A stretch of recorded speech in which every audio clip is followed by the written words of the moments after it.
जय भोलेनाथ। स्वागत है आप सभी का बरगदेश्वर महादेव मंदिर उन्नाव के YouTube चैनल पर। आज हम अपने दैनिक प्रवचन में पद्म पुराण का पावन पाठ आरंभ कर रहे हैं।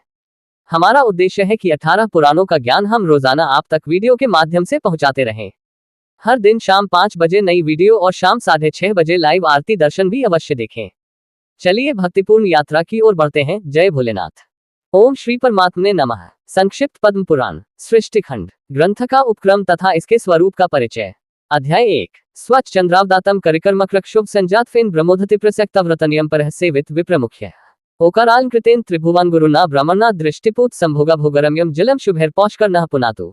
श्री व्यास जी के शिष्य परम बुद्धिमान लोमहर्षण जी ने एकांत में बैठे हुए अपने पुत्र उग्रश्रवा नामक सूत से कहा, बेटा तुम ऋषियों के आश्रमों पर जाओ और उनके पूछने पर संपूर्ण धर्मों का वर्णन करो। तुमने मुझसे जो संक्षेप में सुना है वह उन्हें विस्तार पूर्वक सुनाओ।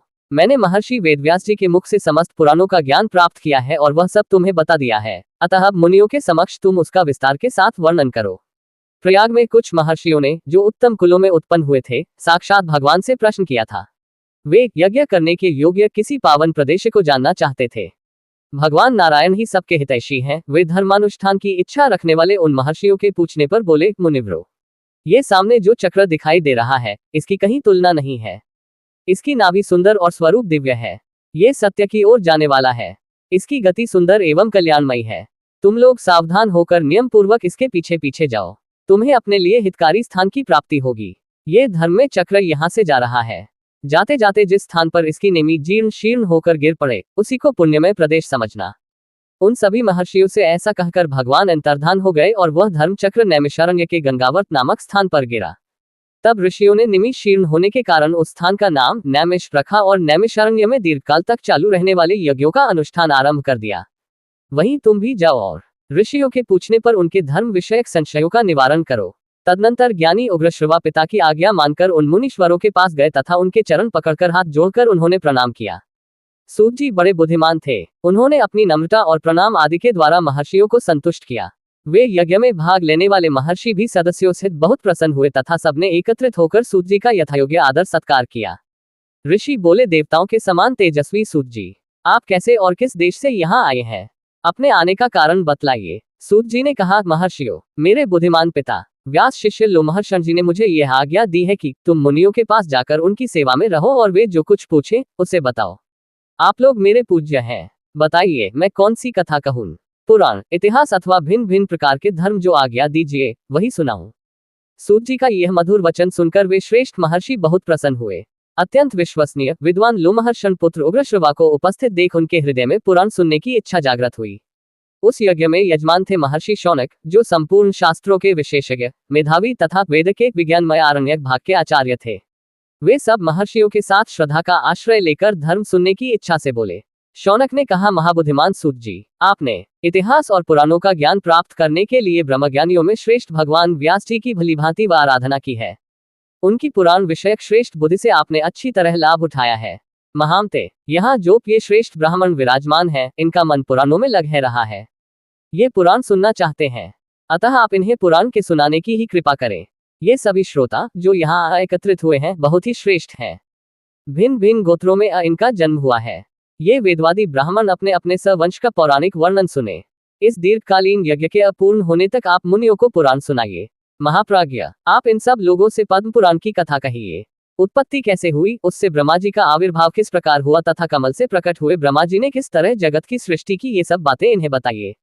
उनके इस प्रकार पूछने पर लोमहर्षण कुमार सूत जी ने सुंदर वाणी में सूक्ष्म अर्थ से भरा हुआ न्याययुक्त वचन कहा, महर्षियों, आप लोगों ने जो मुझे पुराण सुनाने की आज्ञा दी है, इससे मुझे बड़ी प्रसन्नता हुई है। यह मुझ पर आपका महान अनुग्रह है।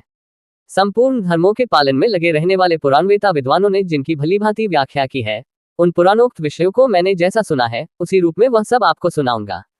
सत्पुरुषों की दृष्टि में सूत जाति का सनातन धर्म यही है कि वह देवताओं, ऋषियों तथा अमित तेजस्वी राजाओं की वंश परंपरा को धारण करे, उसे याद रखे तथा इतिहास और पुराणों में जिन ब्रह्मवादी महात्माओं का वर्णन किया गया है उनकी स्तुति करे। क्योंकि जब वेनकुमार राजा पृथु का यज्ञ हो रहा था, उस समय सूत और मागध ने पहले पहल उन महाराज की स्तुति ही की थी। उस स्तुति से संतुष्ट होकर महात्मा पृथु ने उन दोनों को वरदान दिया। वरदान में उन्होंने सूत को सूत नामक देश और मागध को मगध का राज्य प्रदान किया था। क्षत्रिय के वीर्य और ब्राह्मणी के गर्भ से जिसका जन्म होता है वह सूत कहलाता है। ब्राह्मणों ने मुझे पुराण सुनाने का अधिकार दिया है। आपने धर्म का विचार करके ही मुझसे पुराण की बातें पूछी हैं, इसलिए इस भूमंडल में जो सबसे उत्तम एवं ऋषियों द्वारा सम्मानित पद्म पुराण है, उसकी कथा आरंभ करता हूँ। श्री कृष्ण द्वैपायन व्यास जी साक्षात भगवान नारायण के स्वरूप हैं। वे ब्रह्मवादी, सर्वज्ञ, संपूर्ण लोकों में पूजित तथा अत्यंत तेजस्वी हैं। उन्हीं से प्रकट हुए पुराणों का मैंने अपने पिताजी के पास रहकर अध्ययन किया है। पुराण सब शास्त्रों के पहले से विद्यमान है। ब्रह्मा जी ने कल्प के आदि में सबसे पहले पुराणों का ही स्मरण किया था। पुराण त्रिवर्ग अर्थात धर्म, अर्थ और काम के साधक एवं परम पवित्र हैं। उनकी रचना 100 करोड़ श्लोकों में हुई है। समय के अनुसार इतने बड़े पुराणों का श्रवण और पठन असंभव देखकर स्वयं भगवान उनका संक्षेप करने के लिए प्रत्येक द्वापर युग में व्यास रूप से अवतार लेते हैं और पुराणों को 18 भागों में बांटकर उन्हें 4 लाख श्लोकों में सीमित कर देते हैं। पुराणों का ये संक्षिप्त संस्करण ही इस भूमंडल में प्रकाशित होता है। देवलोकों में आज भी 100 करोड़ श्लोकों का विस्तृत पुराण मौजूद है। अब मैं परम पवित्र पद्म पुराण का वर्णन आरंभ करता हूँ। उसमें 5 खंड और 55,000 श्लोक हैं। पद्म पुराण में सबसे पहले सृष्टि खंड है, उसके बाद भूमिखंड आता है, फिर स्वर्ग खंड और उसके पश्चात पाताल खंड है। तदनंतर परम उत्तम उत्तरखंड का वर्णन आया है। इतना ही पद्म पुराण है कि नाभ से जो महान पद्म कमल प्रकट हुआ था, जिससे इस जगत की उत्पत्ति हुई है, उसी के वृतांत का आश्रय लेकर यह पुराण प्रकट हुआ है। इसलिए इसे पद्म पुराण कहते हैं। यह पुराण स्वभाव से ही निर्मल है। उस पर भी इसमें के महात्म्य का वर्णन होने से इसकी निर्मलता और भी बढ़ गई है। देवाधिदेव भगवान विष्णु ने पूर्व काल में ब्रह्मा जी के प्रति जिसका उपदेश किया था तथा ब्रह्मा जी ने जिसे अपने पुत्र मरीचि को सुनाया था, वही यह पद्म पुराण है। ब्रह्मा जी ने ही इसे इस जगत में प्रचलित किया है। आशा है आज का पद्म पुराण पाठ आपके जीवन में शांति और आशीर्वाद लाएगा। कृपया चैनल को लाइक, शेयर और सब्सक्राइब अवश्य करें। शाम 6:30 बजे लाइव आरती दर्शन में जरूर जुड़ें। फिर मिलेंगे कल शाम 5 बजे एक नए अध्याय के साथ। जय भोलेनाथ।